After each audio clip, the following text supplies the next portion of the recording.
Let's continue looking at aspects of the Zondo Commission of Inquiry's report. We've got one of the whistleblowers of state capture, Athol Williams, who joins us live now for reaction. Mr. Williams, good afternoon to you, and thank you so much for your time.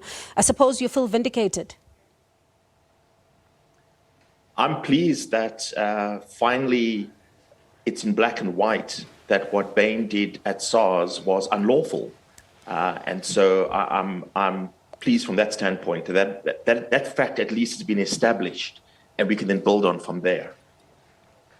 But one of the things that we've been talking about tonight with various interested parties in this particular report is that it's still quite problematic that Bain and Company still has not said much. And I remember when they had wanted to cross-examine you in the State Capture Commission of Inquiry, they had to pull out, and the Commission's report says that it was after they were told that they're going to have to disclose everything. And I wonder how problematic is this, that we still do not know in greater detail as to what happened with Bain and Company. I'm glad you asked this question. I think this is the fundamental challenge we face right now. We don't know what happened at Bain. Bain is still withholding massive amounts of information, and yet corporate South Africa continues to do business with Bain, continues to treat them like they're just an ordinary company in our country.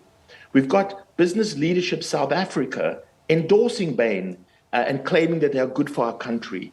So the first thing we've got to do as citizens and as institutions is saying, let's stop doing business with Bain. We've got to stop doing business with them, stop endorsing them, and freeze them out until, as you say, they're willing to make full disclosure of the full extent of what they've done across our public and state institutions. Some of the recommendations include looking at some of these contracts that you talk about that they have with various government institutions and getting, the SAPS and the NPA involved in this particular matter.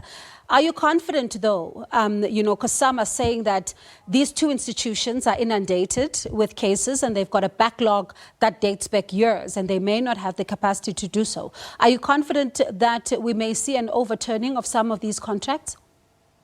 Well, firstly, I'm very pleased with that recommendation that the Commission has made. I've certainly been saying for the last 2.5 years since I blew the whistle that we should not only look at Bain in the context of SARS. SARS is one example of where Bain did their damage. But in fact, they've worked across the entire state institution. So I'm pleased about this recommendation that says, let's go and re-examine every one of Bain's contracts, whether it's at Telkom, DBSA, IDC, PIC, because I suspect that what we saw at SARS, we're also going to see these other institutions. I think there's value in us just knowing that and then having those things revealed and disclosed.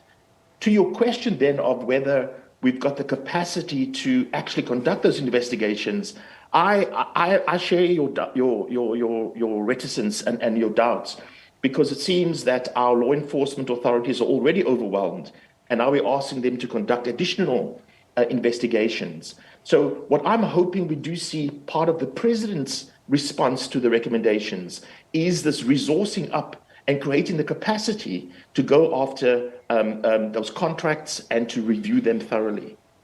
Now, when we look at, as you say, these recommendations and the fact that many people should be brought to book, others are saying, because the President said that the report will be with Parliament by, the end of June, and there will be, of course, action that will be recommended as he hands over this report.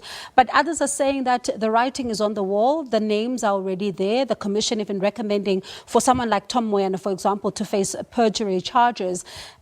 Do you share the sentiment that there's enough to go on for people to start facing the music?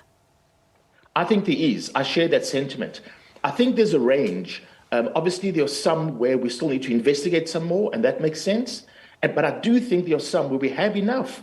On this issue of Tom Moyana and SARS, and even Bain, we've known from the Nugent Commission, which happened in 2018, that there was something going on at SARS, at Bain, with Tom Moyana that was worthy of either prosecution directly or further investigation. So I agree with this view. I think we've taken this blanket approach of saying, let's leave all until later in the year. I think we need to stagger them. There are some we can act immediately. There's some we need some closer investigation. And then there are others we can leave until the president delivers the report, the full report to Parliament in June or whenever it is. Apart from looking at the contracts and examining the contracts further that Bain has with some of the government departments, I wonder if the Commission, in your view, should have gone further enough to say that Bain may have to pay back some of the money? I'm hoping that still comes. So Bain have repaid the fees they've earned from SARS. They've done that.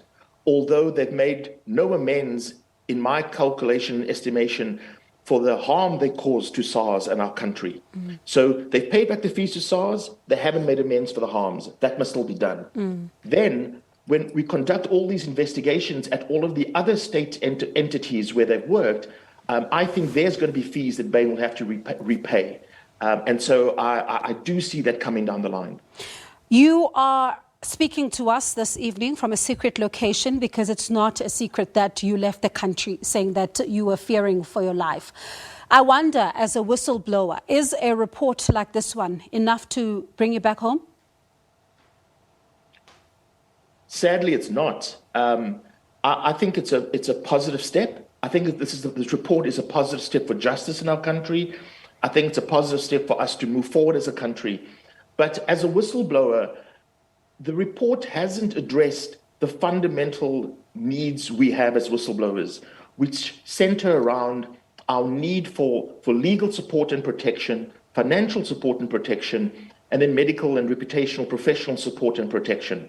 The report is silent on these issues, even though the report does make a recommendation about whistleblowers sharing in the monies recovered from their whistleblowing.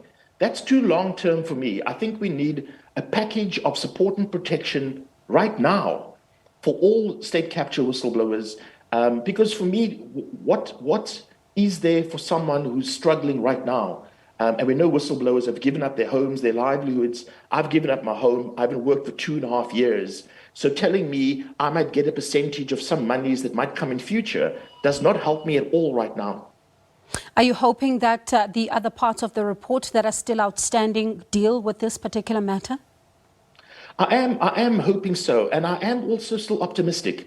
I think we've come a long way in terms of raising issues around whistleblowing. I think we've come a long way in terms of understanding state capture, which is very complex. So as much as I joined the rest of South Africa in being impatient for action and prosecutions, and we need to be, I think also we need to understand just how deep and how complex and how wide state capture is. Again, I talk about corporations who are hiring Bain and other state capture companies. I'm talking about Business Leadership South Africa endorsing Bain. Well, we need to hold them accountable as well. And the problem is pretty soon we're holding the entire economy accountable, because that's how wide and far this has spread. All right. All right. Mr. Williams, thank you so much for your time. We certainly do appreciate it this afternoon, and we'll look to see if the rest of the reports, when they are handed over to the president, deal with some of what you've raised tonight. Thank you so much.